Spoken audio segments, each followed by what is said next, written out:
What truths were buried at the Council of Nicaea?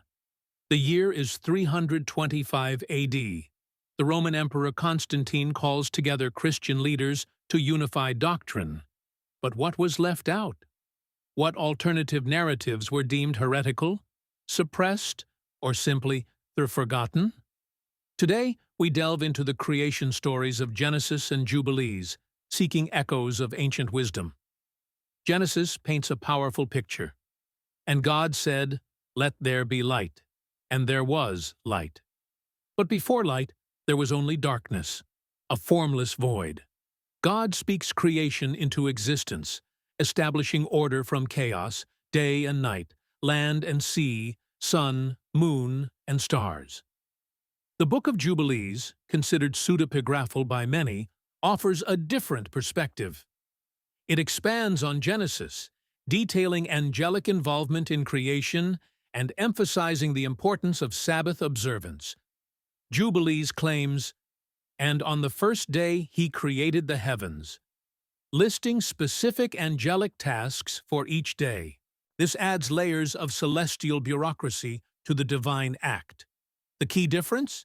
Genesis emphasizes God's direct actions, His word alone shaping reality. Jubilees introduces a hierarchy, angels as agents of creation. This raises questions. Were these texts considered alongside Genesis at Nicaea?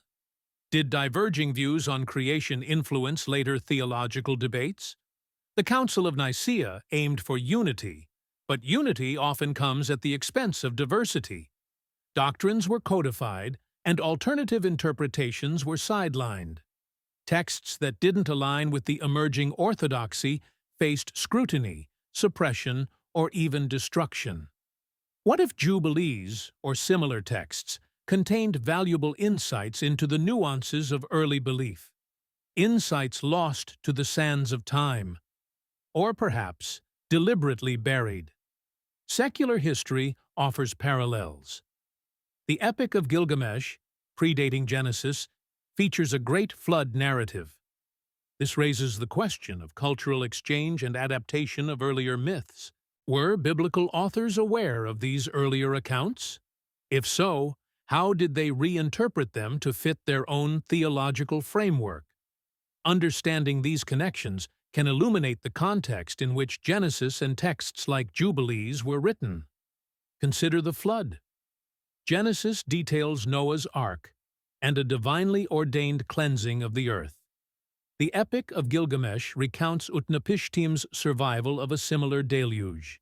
Comparing these accounts reveals shared motifs and thematic concerns. Did the Council Fathers consider these connections? And what implications might they have for understanding the nature of divine judgment and human resilience? The Bible itself emphasizes the importance of seeking truth. John 8:32 states, "And ye shall know the truth, and the truth shall make you free." Examining these creation narratives not as competing dogmas, but as complementary expressions of faith, allows us to grapple with profound questions about the nature of God, humanity, and the cosmos. Were these avenues of exploration shut down prematurely at Nicaea? The lesson: beware of enforced uniformity. The suppression of alternative voices can stifle intellectual and spiritual growth.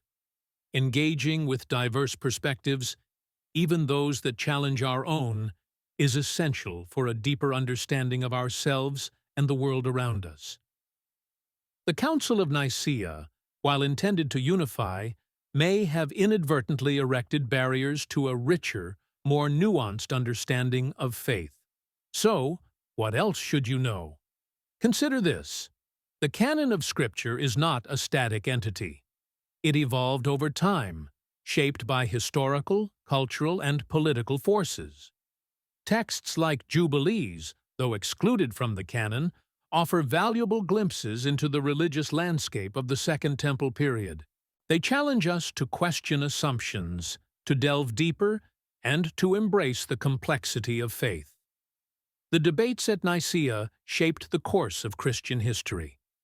But the questions they raised about the nature of God, the role of humanity, and the interpretation of Scripture remain relevant today.